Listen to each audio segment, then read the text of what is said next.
नमस्कार, आप ABJ news देखने की शुरुआत कर चुके हैं। मेरा नाम है राजा झा। कहते हैं ना, किस्मत कब किसका चमक जाए ये कोई नहीं जानता है। चाहे वो सोशल मीडिया के माध्यम से हो या फिर कमाने का जरिया हो, कोई ना कोई जरिया से किस्मत कब बदल जाता है ये ना तो हम जानते हैं ना आप जानते हैं। लेकिन आज बिहार की एक लड़की की ऐसी कहानी बताएंगे जिसकी किस्मत ने पहले केबीसी ने ऐसा किस्मत बदला कि वो आज तक बदला रहा, लेकिन अब उसके बाद कुछ अलग ही किस्मत बदल गया। किस्मत ऐसा बदला कि वो अब शिक्षक बनकर बच्चों को पढ़ाएंगे, यानी छात्र छात्राओं को जागरूक करेंगे और आगे बढ़ने के लिए करेंगे। आज हम बिहार के उस लड़के की कहानी आपको बताएंगे, तब तक के लिए आप बने रहिए।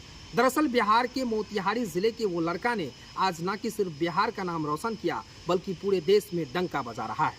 हम इसलिए ऐसा कह रहे हैं कि पहले केबीसी में 5 करोड़ रुपए का इनकम वहां से लाया और जीत कर हासिल किया। उसके बाद आज शिक्षक बनकर अब समाज के बीच बच्चों को पढ़ाएंगे। दरअसल केबीसी कौन बनेगा करोड़पति सीजन 5 में 5 करोड़ रुपए की राशि जीतकर दुनिया भर में फेमस हुए बिहार के सुशील कुमार ने एक और कमाल कर दिखाया है। एक बार फिर से उन्होंने अपने टैलेंट को लोहा मनाया और अपने पहले ही अटेम्प्ट में उन्होंने बीपीएससी शिक्षक भर्ती परीक्षा में 119वीं रैंक हासिल की है। इसके साथ ही अब वो उनके घर पर बधाई और शुभकामनाएं देने के लिए लोगों का तांता लगा हुआ है। कहा जाता है कि अगर सच्चे मन से कोई प्रयास करे तो सफलता एक दिन जरूर चूमती है। कुछ ऐसा ही कर दिखाया बिहार के मोतिहारी के हनुमानगढ़ी के रहने वाले सुशील कुमार। साल 2011 में सुशील कुमार कौन बनेगा करोड़पति यानी केबीसी में 5 करोड़ रुपए की इनाम राशि जीतकर पूरे देश में चर्चा हुआ था। इसके चलते वो रातों रात स्टार बन गए। इसके बाद सुशील ने चंपारण की पहचान को वापस दिलाने के लिए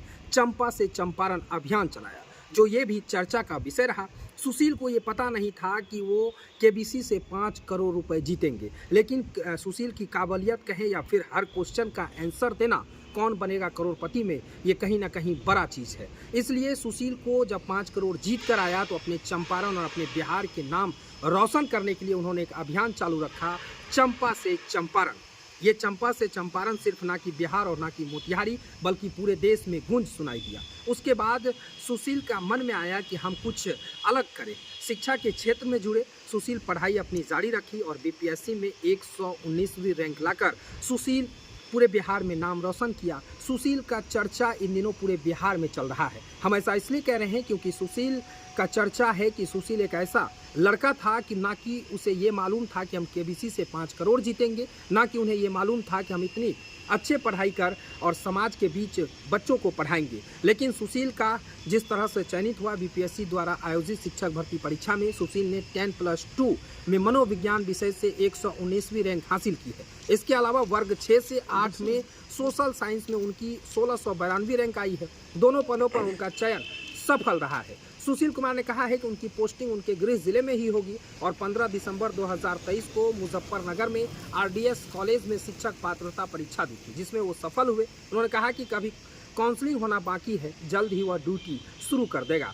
लेकिन सबसे बड़ी बात है कि सुशील कहते हैं कि पीएचडी करने के लिए बाबा साहेब भीमराव अंबेडकर यूनिवर्सिटी गया था। उन्होंने बताया कि वे आगे मनोविज्ञान और पर्यावरण के संबंधों में भी काफ़ी जागरूक रखे थे। लेकिन व्यापक असर सुशील कुमार ने बिहार के शिक्षक क्षेत्र में हुए व्यापक बदलाव के लिए बिहार सरकार की काफ़ी सराहना किया है। उन्होंने कहा है कि इंसान चाहे तो क्रांतिकारी जरूर बदल सकता है। यानी साफ कहे तो बिहार की सरकार को उन्होंने जमकर तारीफ किया है। उन्होंने कहा है कि बिहार सरकार जिस तरह से अभी के डेट में युवाओं को नौकरी दे रही है, और नौकरी ही नहीं दे रही है बल्कि समाज के बच्चों को पढ़ाने के लिए जागरूक किया जा रहा है, उसी विषय पर हमने भी इस चीज़ को संज्ञान लिया। यानी हम भी इस चीज़ को उठाना कि हमें भी समाज के बच्चों के बीच पहुंचना है और वहां से समाज के बच्चों को जागरूक करना है कि किस तरह से बच्चे आगे पढ़े और कुछ बने। लेकिन सुशील को ये मालूम नहीं था कि हम सिर्फ मोतिहारी के ही नहीं बल्कि पूरे बिहार और देश का नाम रोशन करेंगे। आज सुशील का गुंज हर एक मीडिया हाउस से लेकर हर एक बाजार में चर्चा का विषय बना हुआ है। लेकिन सुशील अपनी तमाम